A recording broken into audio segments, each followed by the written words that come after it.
ونستعينه ونستغفره ونؤمن به ونتوكل عليه ونعوذ بالله من شرور أنفسنا ومن سيئات أعمالنا من يهده الله فلا مضل له ومن يضلله فلا هادي له ونشهد أن لا إله إلا الله وحده لا شريك له ونشهد أن سيدنا ومولانا محمدا عبده ورسوله أما بعد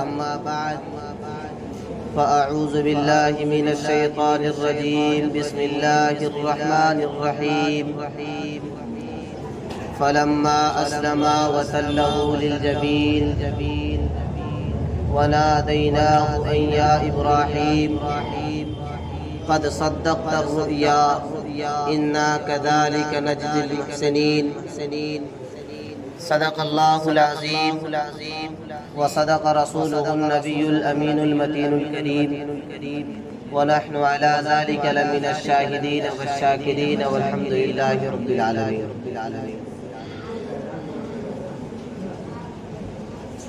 میرے محترم بزرگوں اور دوستوں، دینی اور اسلامی بھائیوں، اللہ تبارک و تعالیٰ کا بے انتہا فضل اور کرم ہوا کہ اللہ تبارک و تعالیٰ نے ہم سبوں کو جمعے کی نماز جماعت کے ساتھ ادا کرنے کی غرض سے مسجد تک آنے کی توفیق و رفیق عطا فرمائے. دعا کرے اللہ تبارک و تعالیٰ ہم سبوں کے اس آنے کو قبول فرمائے اور اسی طریقے سے پنجگانہ نمازوں کی پابندی فرمانے کی توفیق و رفیق عطا فرمائے. پیچھے جو آوازیں آ رہی ہیں ان کو ذرا بند کرائے اور اگلی صفوں میں جگہ جو خالی ہیں آپ لوگ آگے آنے کی کوشش کریں. بچے جو بدمعاشی کر رہے ہیں ان کو ذرا سا چپ کرا دیں. میرے عزیز بھائیوں، دین اسلام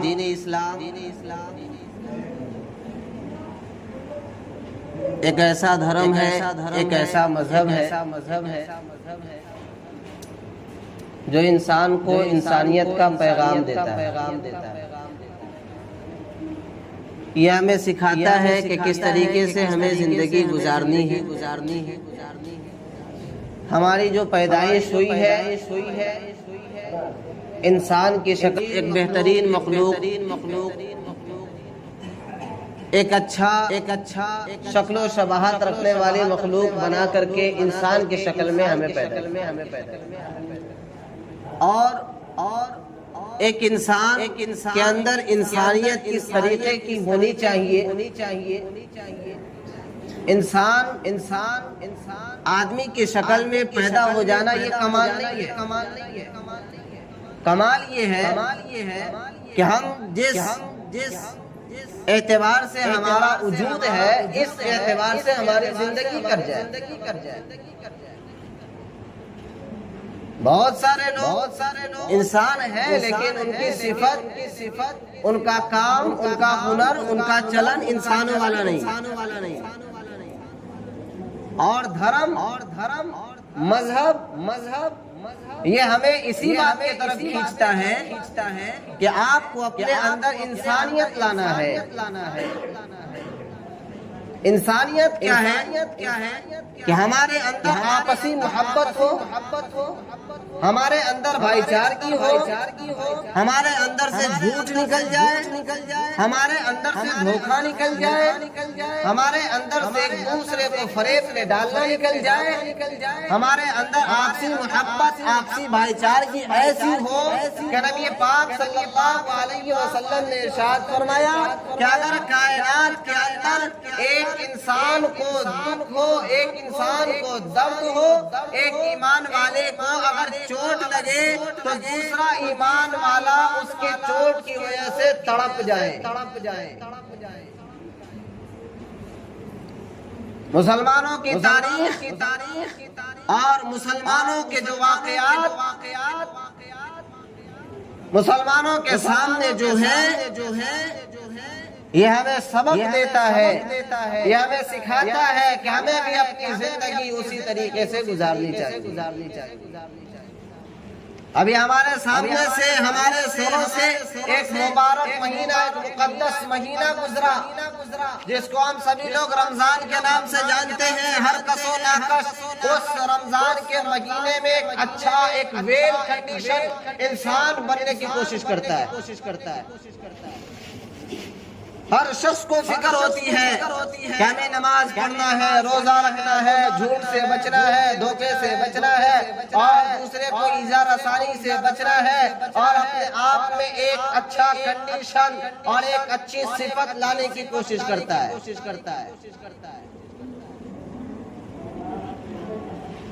ان مہینوں کے بعد ایک اور مہینہ جو ابھی ہمارے سر کے اوپر سایہ فگن ہونے والا ہے، جو ہمارے سامنے آنے والا ہے،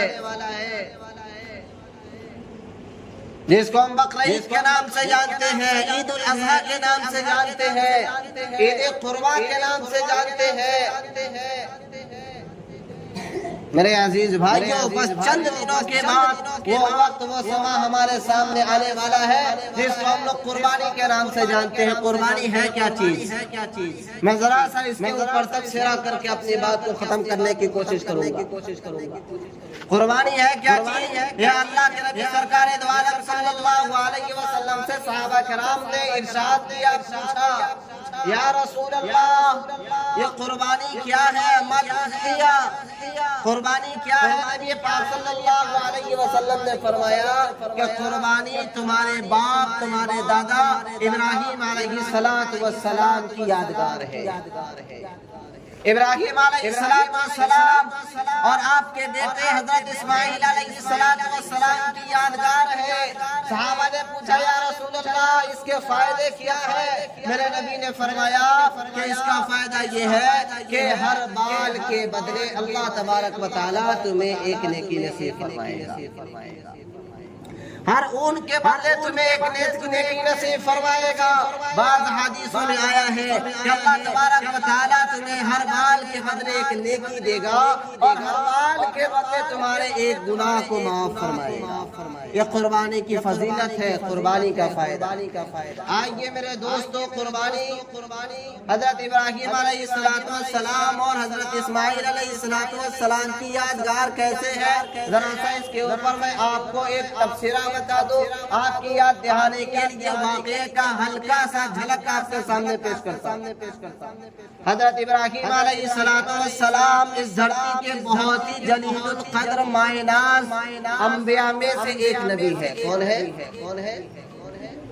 اس دھرتی کے، اس روئے زمین کے مائع ناز جلیل القدر انبیاء علیہ السلام میں سے ایک نبی ہے۔ 80 سال کی عمر میں اللہ تبارک و تعالیٰ نے ان کو بہت منت سماجت کے بعد، بہت مانگنے کے بعد اللہ تعالیٰ نے ایک اولاد دیا۔ کتنے سال کی عمر میں؟ بولے 80 سال کی عمر میں ان کو ایک بیٹا نصیب ہوا۔ اس سے پہلے کوئی اولاد نہیں۔ سب سے پہلے حضرت اسماعیل علیہ السلام کا تولد ہوا۔ بڑے بیٹے بن کر کے حضرت ابراہیم علیہ السلام بہت مانگے۔ آپ اندازہ کر سکتے ہیں کہ کوئی انسان اللہ سے 80 سال تک کے اولاد کی دعا کرتا ہو اور اللہ نے 80 سال کے بعد اسے بیٹا نصیب کیا ہو، اس کی دل کے عالم کیا ہوگا، اس کے خوشی کا عالم کیا ہوگا۔ اور یہ وہ نبی ہے کہ جس کو اللہ تبارک و تعالیٰ نے ایک آزمائش کے بعد ہمیشہ دوسرے آزمائش میں مبتلا کرتے ہیں۔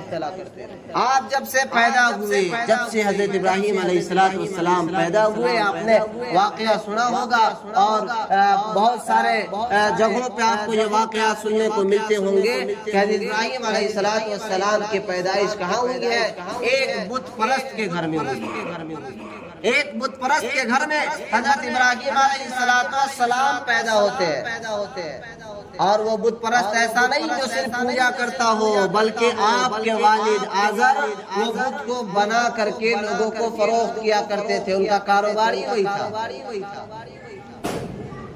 بہرکیف واقعہ لمبا ہے، آپ کی آزمائش کا مرحلہ یہ ہے کہ آپ ایک بت پرست کے گھر میں پیدا ہوئے، اس کے بعد آپ نے اپنے باپ کو جب توحید کی دعوت دی اور اپنے والد کو اللہ کی طرف بلایا، والد نے آپ کو برجستہ کہا کہ اگر دوبارہ تم نے ہمیں اس پیغام کی طرف آمادہ کیا، ہمیں بلایا اور اس اللہ کا ہمیں اگر تم نے دعوت دیا، ہمارے معبودوں کو چھوڑنے کے لیے کہا، تو میں تمہیں رجم کروں گا۔ رجم کہا جاتا ہے پتھر، سنسار کروں گا، میں تمہیں پتھر سے مار مار کر کے اور پتھر سے مار مار کر کے میں تمہیں ختم کر دوں گا۔ نتیجہ یہ ہوا کہ آخر میں آپ کو اپنے والد کا گھر چھوڑنا پڑا، اپنے وطن کو چھوڑنا پڑا۔ چھوڑنے کے بعد بہت لمبا واقعہ ہے، واقعہ سنانے کا وقت نہیں ہے۔ حضرت ابراہیم علیہ السلام اس کے بعد پھر اور آزمائش سے گزرے۔ ایک وقت ایسا آیا کہ وقت کے نمرود کے سامنے، وقت کے فرعون کے سامنے، وقت کے ظالم بادشاہ کے سامنے آپ کو للہیت کا اقرار کرنا پڑا، اللہ کا پیغام پہنچانا پڑا۔ اور اس وقت کے ظالم بادشاہ نے آپ کے لیے 40 دن تک کے آگ جمع کرائی، لکڑیاں جمع کرائی، آگ لگوائی۔ آپ تصور کر سکتے ہیں کہ ایک نبی ہے، اللہ کا پیغام پہنچا رہا ہے، ایک رسول ہے جو اللہ کے فرمان کو لوگوں تک پہنچا رہا ہے، بس 40 دن تک کے ان کے لیے لکڑیاں جمع کی گئی اور اس میں آگ لگایا گیا۔ اور اس آگ کے اندر آپ کو معلوم ہے کہ ہمیں اب اس آگ کے اندر جانا ہے، لوگوں کی جانب سے، بادشاہوں کی جانب سے اور سربراہوں کی طرف سے آپ کو پیغام دیا جا رہا ہے کہ آپ اپنے فیصلے کو بدلیں، آپ اللہ کے پیغام کو دینا چھوڑ دیں، آپ رسولوں والا کام کرنا چھوڑ دیں، ورنہ آپ کو آگ کے اندر ڈالا جائے گا۔ اس مرد مجاہد نے، اس اللہ کے پیغمبر نے آگ میں جانا تسلیم کیا، آگ میں پھینکنا اور آگ میں جلنا تسلیم کیا، لیکن اللہ کے راستے سے، اللہ کی دعوت سے، اللہ کے فرمان سے، اللہ کے احکام سے اپنے آپ کو موڑنا کبھی تسلیم نہیں کیا۔ الغرض ایک وقت ایسا آتا ہے کہ آپ کو منجنیق کے ذریعے سے آگ میں ڈالا جاتا ہے، اللہ کا کرنا ہوتا ہے۔ اللہ آپ کو حکم دیتے ہیں کہ اے آگ خبردار، تم نے اگر میرے ابراہیم کو ذرا سی بھی تکلیف پہنچائی اور ایسی تکلیف سے روکا، ایسے تکلیف سے روکا، قرآن اعلان کرتا ہے، قرآن اعلان کرتا ہے، قرآن کہتا ہے کہ یا رکونی بردم و سلام علی ابراہیم، اے آگ نہ تمہیں ابراہیم کے اوپر صرف ٹھنڈا ہونا ہے بلکہ ایسا بننا ہے جو سلامتی کا ضامن بن جائے۔ سلامتی کہتے کس کو ہے؟ سلامتی کہتے اس کو ہے کہ نہ گرمی کی وجہ سے تکلیف پہنچے، نہ ٹھنڈی کی وجہ سے تکلیف پہنچے، ہر جسم کو ایک اپنی متانت حاصل ہو جائے اور اسے کسی قسم کی دشواریوں کا سامنا نہ کرنا پڑے۔ اللہ کا حکم ہوا ابراہیم کو اس 40 دن تک کے جس آگ کو روشن کیا گیا، اس بڑے آگ میں ڈالا گیا، اس کے باوجود آگ کے اندر جسے اللہ نے سلامت رکھنا وہ ابراہیم ہے، اور یونس کے اندر اور جس کے مچھلی کے پیٹ کے اندر جسے زندہ رکھا وہ یونس ہے۔ یہ میرے رب کی طاقت ہے، یہ میرے اللہ کی قدرت ہے کہ اللہ چاہے تو مچھلی کے پیٹ کے اندر ہمیں زندگی دے سکتا ہے، اللہ چاہے ہمیں آگ کے اندر سلامت رکھ سکتا ہے، اللہ چاہے ہمیں ہمارے نبیوں کے ذریعے کی سبق دیتا ہے کہ اللہ کی قدرت بہت بڑی ہے، اللہ کا پیغام بہت بڑا ہے۔ اللہ چاہے گا تو تمہاری ماں دریا کے اندر ڈال دے گی، دریائے نیل کے اندر ڈال دے گی، ایسا دریا کہ جس کے عمیق کا، جس کے گہرائی کا کوئی ٹھکانہ نہیں، کوئی پتہ نہیں۔ اس دریا کے اندر موسیٰ کو رب نے ڈلوایا ہے اور فرعون کے گھر کے اندر اللہ نے ان کی پرورش فرمائی ہے۔ میرے عزیزو، یہ قربانی کیا ہے؟ اس ابراہیم کی یادگار ہے، اس اسماعیل کا یادگار ہے۔ قرآن مبانگے دھولے اعلان کرتا ہے وہ 80 سال کی عمر میں عطا کیے گئے بیٹا کی پرورش ہوتی ہے اور اس بیٹے کو پالتے ہیں، پوستے ہیں۔ 13 سال 12 سال کا وہ لڑکا جب ہوتا ہے، اللہ کی جانب سے حکم آتا ہے کہ آپ کو اپنے سب سے پیارے چیز کی قربانی پیش سب سے پیاری چیز سے قربانی پیش کرنی ہے، تفصیل کا وقت نہیں ہے، میں مختصر بتانا چاہتا ہوں کہ میرے عزیزوں ایک پیغام ہے لوگوں کے لیے، ایک میسج ہے ہم آپ لوگوں کے لیے کہ میرے دوستوں، اس کائنات کے اندر زندگی آپ بھی گزارتے ہو، زندگی وہ بھی گزار رہے ہیں جن کے پاس پیسوں کا ریل پیل ہے، زندگی وہ بھی گزار رہے ہیں جو اپنے ایک وقت کے کھانا کھانے کے بعد دوسرے وقت کے لیے ترستے ہیں اور ان کے پاس کھانے کا کوئی ٹھکانہ نہیں ہوتا۔ اور ایک زندگی ہماری بھی ہے کہ اللہ نے ہمیں صحیح سلامت زندگی دیا، ہم کھا بھی رہے ہیں چین سے، سو بھی رہے ہیں چین و سکون سے۔ میرے عزیزوں، مطلب یہ ہے کہ ہمیں بھی اس دنیا سے جانا ہے، بڑے بڑے سورما بھی اس کائنات میں آئے چلے گئے۔ میرے عزیزوں، آج کا ہمارا مزاج بن گیا کہ ہم نے دین سے روگردانی اختیار کیا، اللہ کو بھلا دیا۔ اور کس معنی میں بلایا؟ ہم یہ کہتے ہیں کہ ہم نے اللہ کو نہیں بلایا، ہم تو روزے رکھتے ہیں، ہم تو جمعے کی نمازیں پڑھتے ہیں، یقیناً پڑھتے ہو، یقیناً اللہ سے ڈرتے ہو، لیکن میرے عزیز بھائیو، یا ایھا الذین آمنوا اتقوا اللہ حق تقاتہ، کہ تمہیں اللہ سے جس طریقے سے ڈرنا چاہیے تھا اس طریقے سے تم نہیں ڈرتے ہو۔ ڈر تو ہے، ڈر کس معنی کا ہے، کس اعتبار کا ہے؟